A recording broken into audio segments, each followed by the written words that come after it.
and welcome to a Thanksgiving edition of the Kama Sutra Show. But it is not the Kama Sutra Show today. We will not be going position by position. We will be going game by game. And unfortunately, it has been reduced from a 3-game slate on this Thanksgiving to a 2-game slate, sadly. Baltimore, Pittsburgh no longer on the slate, but we're going to press through and welcome Evan to a Thanksgiving edition. How's it going?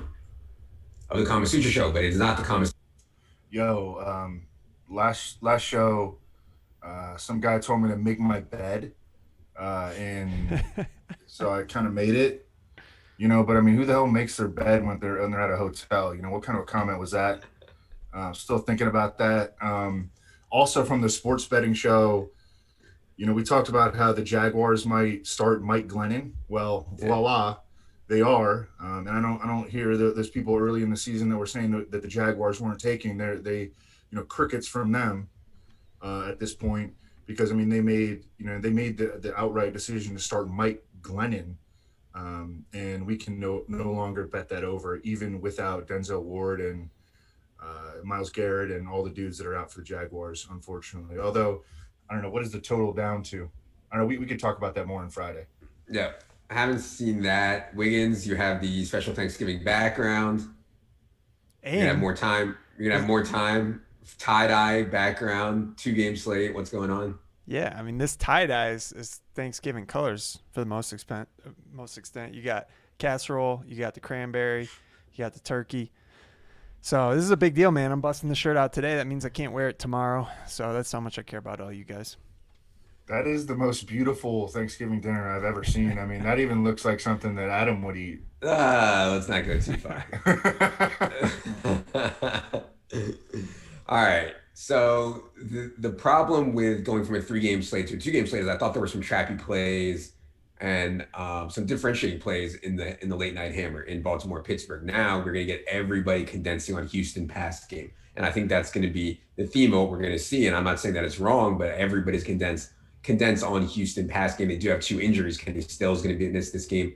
Randall Cobb is going to miss this game. We can talk about that impact in a second. Also from an injury perspective on the slate, wanted to note that Terry McLaurin is listed questionable. Do expect him to play. Practice in full. Zeke, not even on the final injury report, got 3 full practices in this week, quote unquote. He's good to go. Dontrell Inman is going to be back for this game. We can talk about how that affects things. As of now, it's 3:42 on Wednesday. I have not seen a report on DeAndre Swift or Kenny Golladay, so we'll be having an eye out for that as this show goes along. Let's start with Houston and how we think their pass game is going to fare, because this is the spot of the slate. If you think Houston pass game underperforms in the slate, you're going to have massive leverage on the field. It's hard to see Houston pass game underperforming here. They have been so aggressive. Deshaun has been so good. They have major mismatches, Will Fuller and Brandon Cooks. And then, they bring in Keke Coutee, who I think can play a little bit. They can use Jordan Akins in the slot a little bit. They have Duke Johnson in there, who we know can, if they want to use him, play well in the pass game. So, Evan, it's hard to see Houston pass game failing. How do you see this from a fantasy perspective? Yeah, I think that, just Deshaun Watson has just been playing at such a high level, and Will Fuller and Brandon Cooks have played real well too. And, their offensive line is healthy, and they're facing and they're playing indoors, and they're, it's the highest total game on the now 2-game slate. And they're not going to be, Deshaun Watson is going to be really, he's not going to face very, very little pressure, because the Lions don't bring a lot of pressure. Do we have an update on Jeff Okudah and whether he practiced today? There is no official report from the Lions yet, but we did just get news. Kenny Golladay officially out. Kenny Golladay will not play in this game. And hopefully we get an update on DeAndre Swift as well during the show. But, I mean, everything looks pristine for Deshaun Watson. And I noted in the matchups column that he is like the number 15 passer in the league when pressured, and he's the number 5 passer in the league when he's been kept clean this year, and he's very likely to be kept clean in this game. So I think that maybe the best way to maybe try to earn some leverage is to find a guy or two maybe that goes overlooked and that could hit for a big game here, because we know that Cooks and Fuller, like, everyone's going to want to play them. And I mean, one of the first guys that I would look at would be Jordan Akins. Mm-hmm. Yeah, Jordan Higgins has lined up in the slot a lot this season, and he's listed as a tight end, obviously, but he's played a lot. He has not been used in the red zone as much as Darren Fells has been. And so you could say, hey, Fells is going to be way less zone. On DraftKings, Jordan Akins is 2,900. On FanDuel, Jordan Akins is priced very closely to Logan Thomas and Dalton Schultz. So I think Akins makes more sense on DraftKings. Wiggins, how are you thinking about the Houston side here on the 2-game slate? Yeah, I mean, I'm looking at our optimal right now on DraftKings, and it's got Watson, it's got Cooks, it's got Fuller, it's got Atkins in the flex, interestingly enough. So, Houston's going to be very heavily owned. It's a similar story over on FanDuel.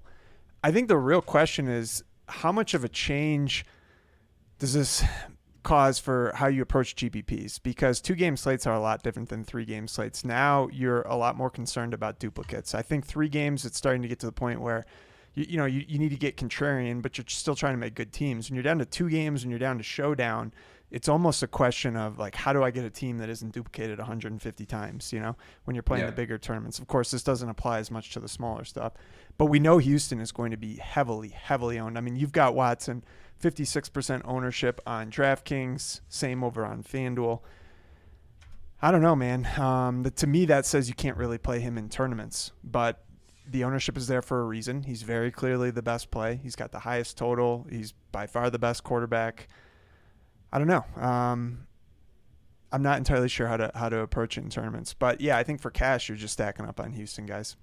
Sure. And by the way, at 6 p.m. tonight on YouTube, Drew and Mike, our GPP specialists, will be on to talk about how to handle Houston at extremely high ownership. And by the way, every Friday night, Evan and Wiggins and I are on the premium side, going position by position through the main slate. And we talk about all what we think are the best plays, the plays that are trappy, the plays that'll be over-owned. And then we also have on Saturdays on the premium side, Establish the Million with Drew and Mike, which is the GPP style show. Also, if you are a subscriber, you do get the audio of those shows on your phone, whatever platform that you want, protected to your account. And then most importantly here, I forgot to mention, we are in the middle of Black Friday sale. We don't do sales often, really almost never do we do sales. We want to do something big for Black Friday. That's why we're doing all these free shows. That is why we have major discounts up on the site. So go ahead to establishedrun.com. You get access to everything that we do now through the Super Bowl. It's $100 for the rest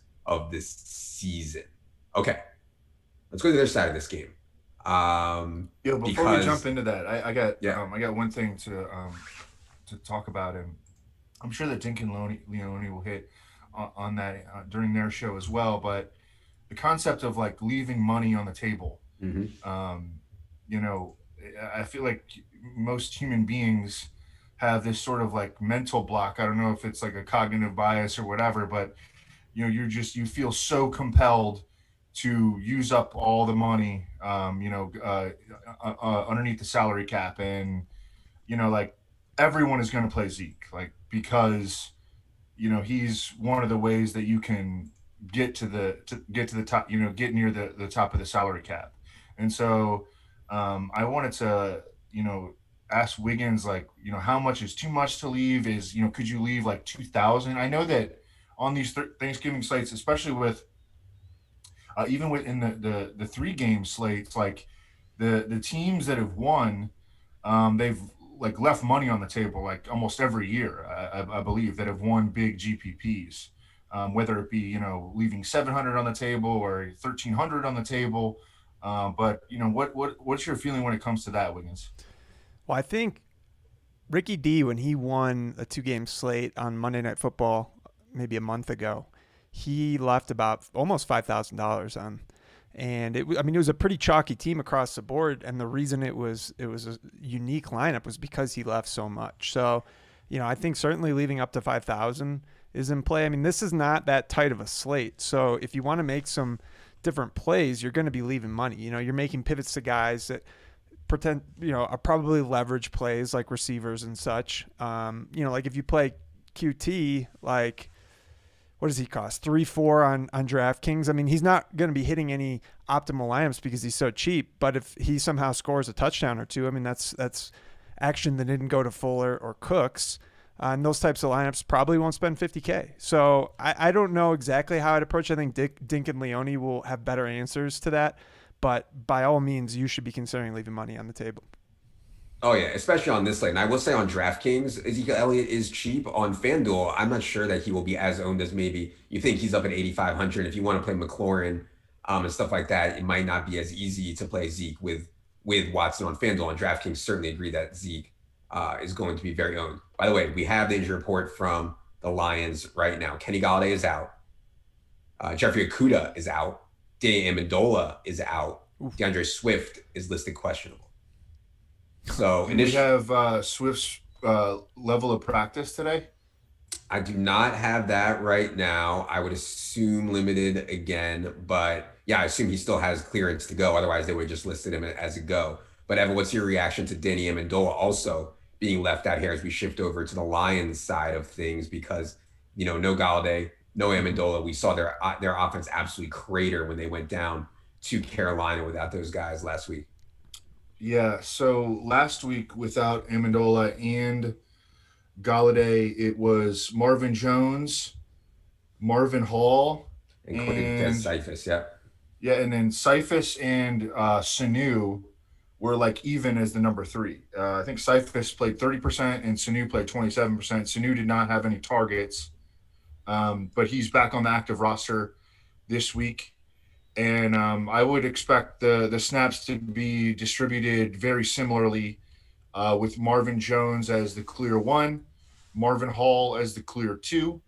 And I don't know, maybe Sanu gets a little bit more work. Sanu's a slot receiver. Amendola's a slot receiver. Mm-hmm. So and maybe Sanu and Cephas could trade places. But I think that Marvin Hall, I don't know, Marvin Hall is like real interesting, I think. Yeah. Let's talk about the running backs for a second, Wiggins, because the later the Swift news comes out, the lower his ownership will be. And I actually think that if Swift gets cleared, and I never like to be confident what Matt Patricia is going to do, because it's usually typically not rational. DeAndre Swift missed a ton of practice time over the last couple weeks with this concussion. But assuming that he has the role that we thought he was going to have in this game before, or last week also before the concussion, DeAndre Swift to me was the best running back play on the board. But now with this Q tag, people don't know if he's going to play. We might not know until 11 o'clock tomorrow morning Eastern. People are already drunk. People are already have their face first in turkey bone and whatever the hell else disgusting shit that they're eating. So I think it makes Swift more interesting if he's Q. And then if he's not, people are going to start playing. If he ends up not playing, people are going to play Adrian Peterson and maybe some carry on, which I don't really like too much. So how do you think this Swift news changes things? Yeah, well, first off, I hope I'm drunk by 11 a.m. tomorrow. But I think with it being the first game, that would be like 8 a.m. For you out in mountain time. That's right? true. Yeah, I gotta get in my own time zone. It is the first game, so I think what you're saying would probably apply more if it was the second game. If he's active, and I think most people are going to expect him to be active, he's going to be owned. He's a sexy play. He's coming. I know he didn't play last week, but 2 weeks ago he had the big game. I think people are going to want to get him into their lineup. That being said, FanDuel, he's a really, really strong play. I'm looking to play 3 running backs on FanDuel. DraftKings, as I showed you already, our optimal has 2 tight ends. I haven't messed around a ton since they canceled the game. But I think that, he's priced up a little bit more, relatively speaking there, just relative to the slate overall and to some of the other running backs. So I hesitate to call him an absolute must play on DraftKings, but at the same time, I think you got to feel really good about him. It's a good game environment. He's going to have more work, I think, than some of the other backs like Antonio Gibson. I mean, Duke Johnson on paper is a great play, but I don't know. We didn't really talk about him when we were talking about that side of the ball. Maybe we should give some more color on Duke, because he does project as a good play, and it's a very good matchup. But my goodness, I mean, he just hasn't done it.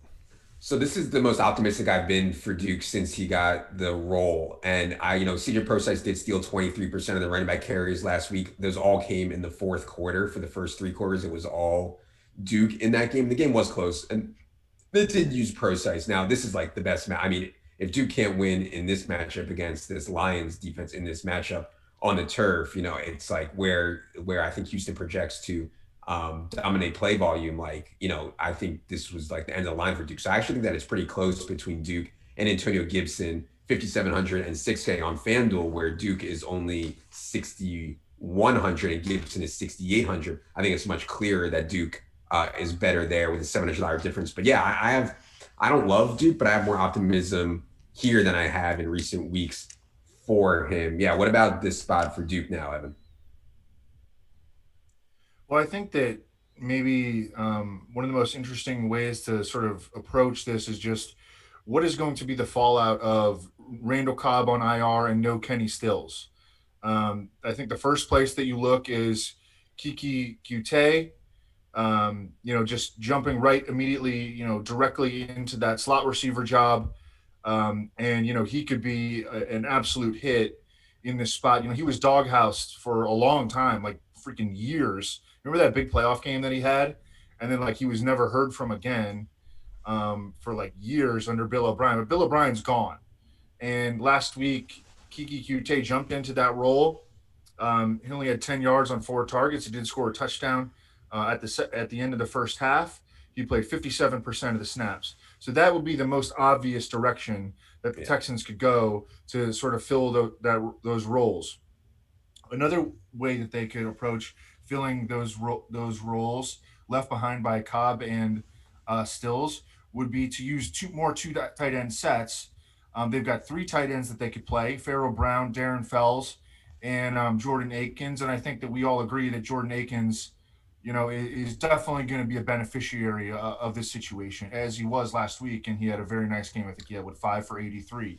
And then another way that they could address is by using maybe, and this is sort of thinking outside the box, and probably the longest shot of the 3 scenarios would be to use more Duke Johnson at receiver, use him in the slot, and use more CJ Procise, who, as we kind of hinted at on the betting show, Andrew brought up that CJ Procise saw a fairly significant role increase, not to the extent that he became fantasy relevant last week, but could that start to inch upward? Could we get like 40% and 9 touches out of CJ Procise? CJ Procise is an explosive combo back, and has big play potential against the bad Lions defense. So those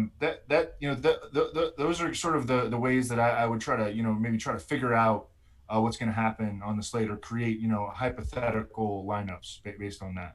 Yeah, I certainly prefer Kiki Kute to Quintez Cephas. I would note that Jamal Agnew, I believe, played ahead of Quintez Cephas last week. Jamal Agnew ended up seeing 6 targets, and so I think he's at least worth mentioning as well, as we start to scrape the bottom of the barrel here for some contrarian plays in this game. The only other guy that we need to talk about is TJ Hawkinson. I think he's expensive on DraftKings at 4,700, but certainly still in play as just a consistent guy. No Galladay, no Amendola. We haven't seen Hawkinson have the blow-up game that I think he's capable of, but certainly a good spot for him to do it here on FanDuel, where TJ Hawkinson is much closer in price to Schultz and LT3 and Akins and these guys.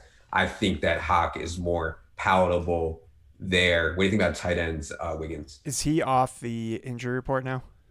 Yeah, he's good to go. Hawkinson's good to go.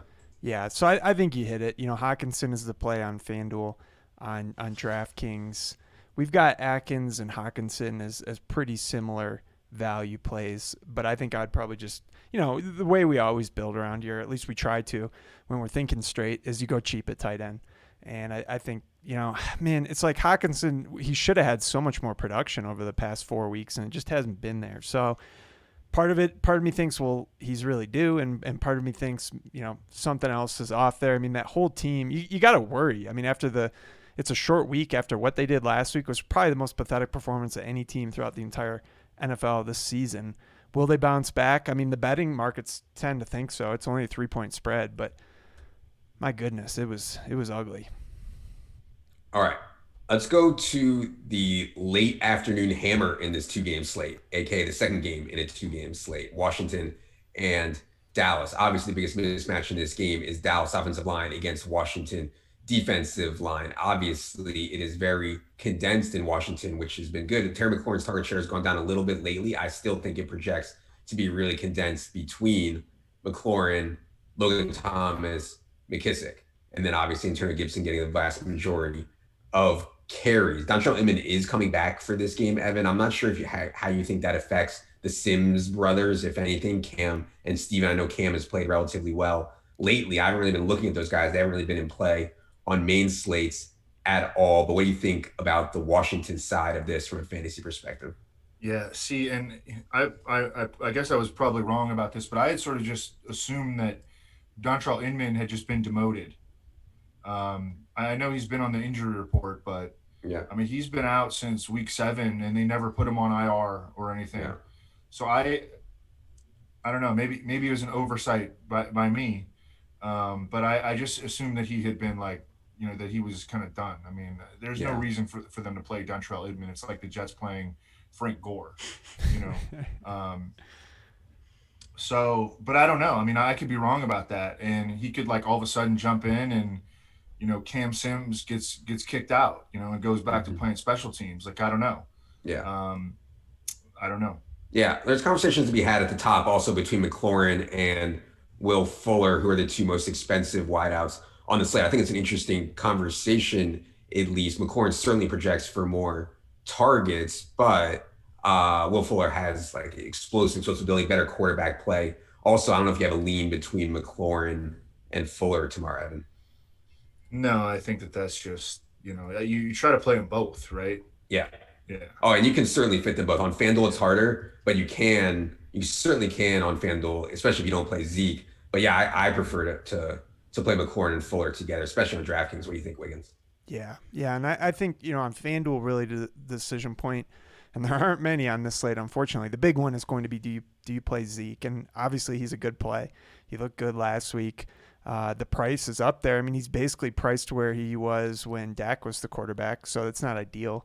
But they have a pretty healthy team total, and I mean we're looking for touchdowns and volume on FanDuel, so he's likely to score. But back to your receiver question, I mean I like them both. I don't really have a lean.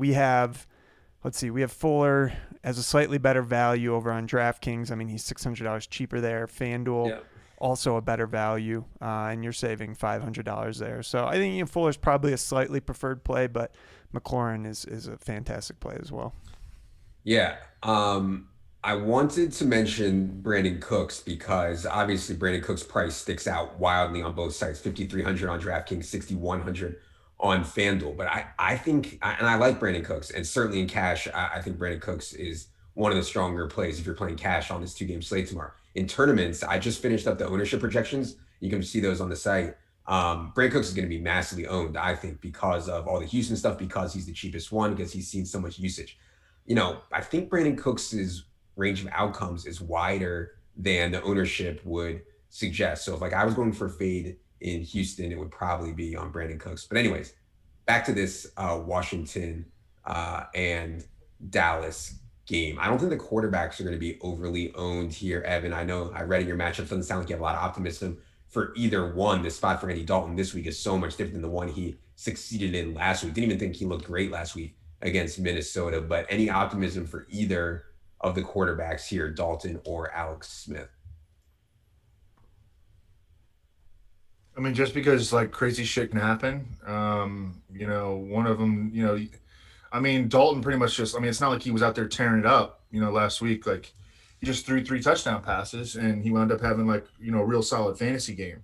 And if Watson falters in some way, or gets injured, or you know the I don't know the Lions like find a way to like control the clock. I mean, you could run all over the Texans.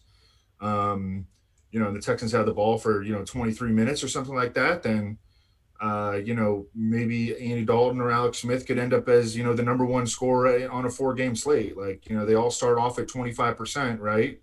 And then you sort of adjust them up, and Watson's at the top, and I don't know, Stafford is probably number 2, and then Dalton's probably number 3, and then Alex Smith is number 4, and but Alex Smith is probably 11%, and that's still 11% that he could be the number 1 quarterback on the slate. Yeah. So I don't know, is that like a hedgy answer? I don't know. I mean, yeah, it can happen because crazy Yeah. shit happens. Well, That's why they play the games, right?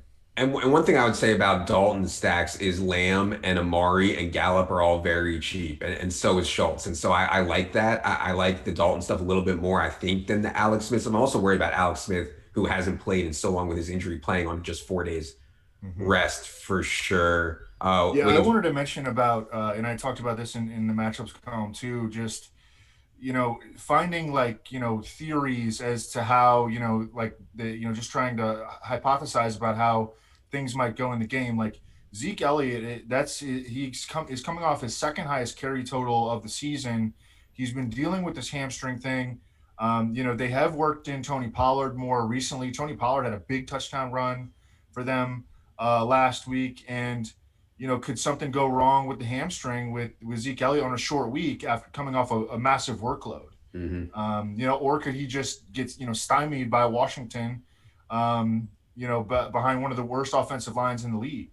Yeah. So I don't know. I mean, I think that one way to approach things is just to try to come up with like hypotheses about how could a dude that is like everyone's going to play. I think how could he fail? Yeah, and Tony Pollard is only 4K. They were using him more until last week. They didn't use him very much, but they were starting to use him more and more right before their bye. I do think Zeke is healthier now, but as Evan said, short week for Zeke for sure.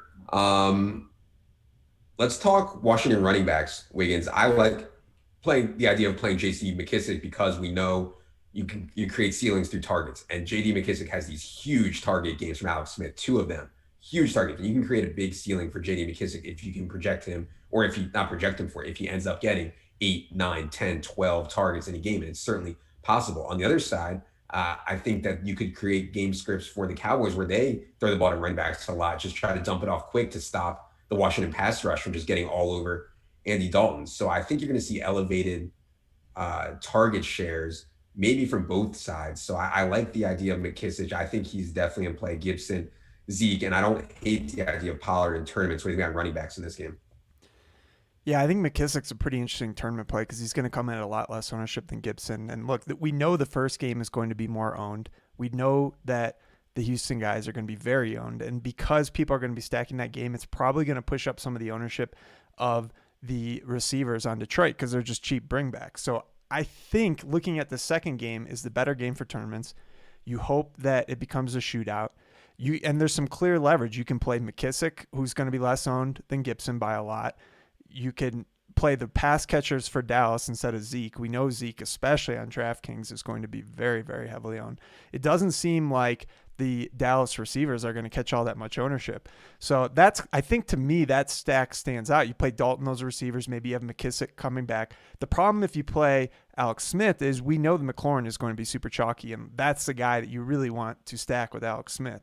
So it becomes a little bit more difficult. So just looking at it from an ownership standpoint, and these Dallas guys they're cheap, so it's not like they're really terrible plays. So that's kind of how I'm approaching that game. Okay, I want to ask about the Dallas wide receivers, Evan, because Lamb and Amari are priced very close, and I kind of have a take that the offense right now, Andy Dalton right now, looks more to Lamb. We saw them run 2 goal line patterns, which were specifically designed for CeeDee Lamb in that Minnesota game. I don't see them doing that with Amari. I mean, Amari's catches all come on these like quick slants between the 20s. And so I saw Amari running wide open in the end zone late in that game. Andy Dalton was not looking for him. So I actually think I prefer Lamb to Amari straight up, and you can get Lamb for a little bit cheaper on both sites. That's, I hate giving watch the game takes, though. I feel free to blast that. What do you think about Lamb versus Amari?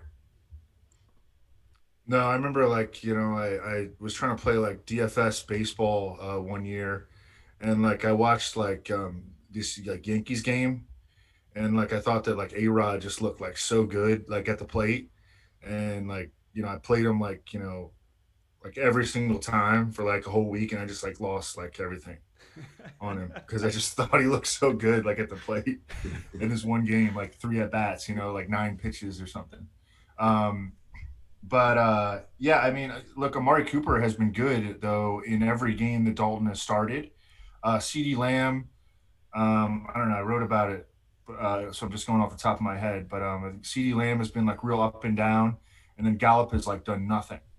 And it's only a 3-game sample, but we can use that a little bit. I like the only positive data point working in the favor of Michael Gallup is his ADOT, which is it can be a negative in that he's running low percentage routes, but he's also running big play potential routes, and I feel like no one is going to play him.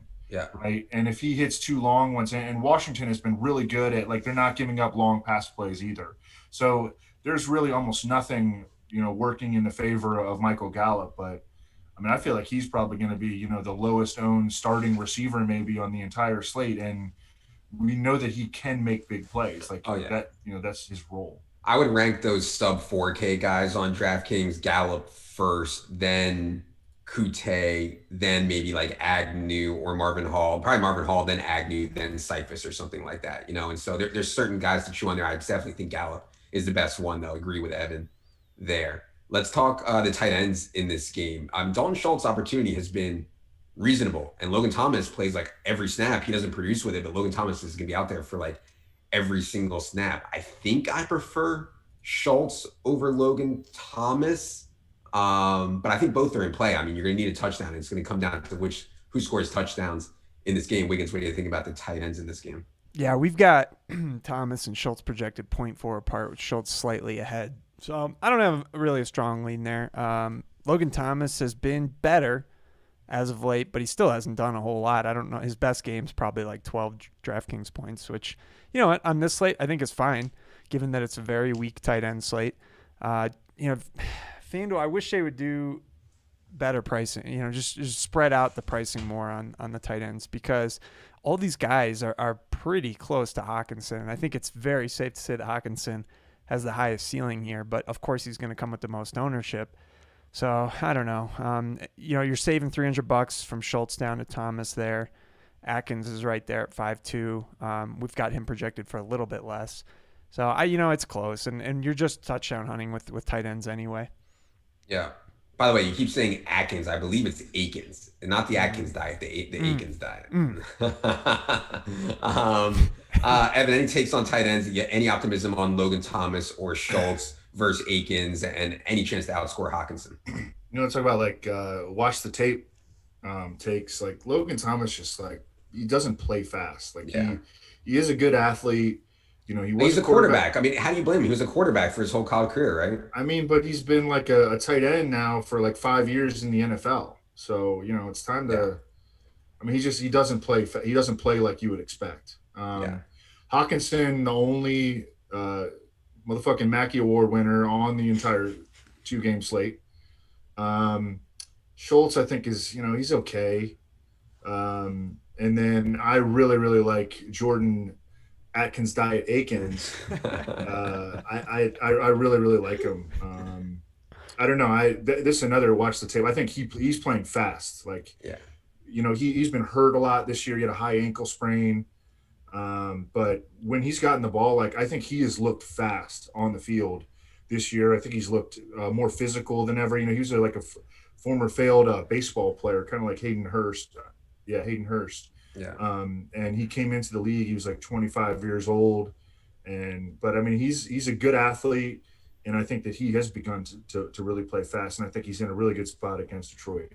Agreed. Yeah, it would not surprise me at all to see Akins outscore both Logan Thomas and Dalton Schultz on this slate, and then obviously Hockenson would be my favorite at tight end. The defense situation, I mean, is striking on FanDuel. I can make a case that Dallas is like the best defense on the slate, actually, even though like I don't have a lot of respect for their defense, to how much Alex Smith drops back, how many plays are projected to run in this game. Alex Smith cannot move like he used to due to his leg injury. And so Dallas is, what are they on FanDuel? Wiggins like 3,300 or something like that. And so you actually can use that salary on FanDuel because Zeke is so expensive and McLaurin is so expensive. So the Dallas defense on FanDuel sticks out. On DraftKings, I don't want to play Detroit, but like all these defenses kind of project similarly. I'm not opposed to Detroit at 2,200. If I could play any defense, though, it really might be Dallas. But I have no problem playing Washington. Like, obviously Washington has the best pass rush on this slate, and then Houston I think is in play because we have seen Matthew Stafford just absolutely crumble without Kenny Galladay out there. Won't have Danny Amendola either. But yeah, it's kind of slate specific. I don't hate just like punting on DraftKings, but on FanDuel, Dallas clearly sticks out. Anything else on defense, Wiggins? I mean, I just point out, if you're playing tournaments, don't play the chalk ones. I mean, the Cowboys are going to be extremely chalky on FanDuel. DraftKings is maybe a little bit more up in the air, but the Cowboys will probably be the most owned there as well. I mean, you've got Washington at 19% versus 28% on Cowboys, and like, I don't know, man. I don't know if people are going to pay up for Washington at 3.7 when they can just play Dallas, or they can go down to the Lions at 2.2. And like you said, we don't really like the Lions, but it's super cheap. So I'd probably prefer the Lions in cash. Just spend the money elsewhere. Yeah. Evan, any defense takes here? Yes, but I wanted to give a shout out to the. I figured out how to check out the YouTube comments, and some dude goes, "Start every lineup build with a Mackey Award winner in print money." Yeah. I wish It's that great. if that were It's true, great. I wouldn't be doing this show. I'd be retired. um, well, I try to put extra effort into looking into like kickoff and punt returners to use in correlation with I know it never fucking works. I know it Yeah. never works, but it actually did work on Monday night. Like the Bears Vikings game, CPAT brought one back, and and that worked in correlation with the Bears D, which, well, it was theoretically a good play going into the game, but did not have a very good result against Kirk Cousins, who kind of cooked them. But I don't know. I mean, I Kiki Qt is returning punts for the Texans. CJ Procise is returning kickoffs for the Mhm. Texans. Um, I have more of that kind of stuff in the CD Lamb returns punts for the Cowboys. Tony Pollard returns kickoffs for the Cowboys. I have more of that stuff in the matchups column, but I just wanted to put that out there. Yep. Yeah. Low likelihood of hitting, but big payoff if it does hit for the Yep. double dip for sure. All right. We appreciate all of you for checking out this free stream. Again, if you're not a subscriber, we do this kind of thing constantly. Friday night, Saturday, we have shows Sunday morning as well. If you guys enjoy those are all premium. They all come with the audio you can get on your premium feed. Also, you can read all of Evan Silva's matchups columns. To me, the gold standard for football writing, for fantasy football writing on the internet, all our projections, all of our top plays, everything. And we are running the most ridiculous sale we have ever had right now. So head to the subscribe page.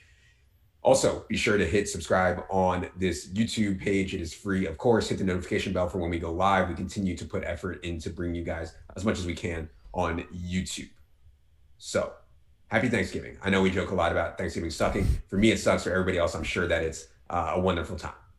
For Wiggins, for Evan, I am Adam. Good luck.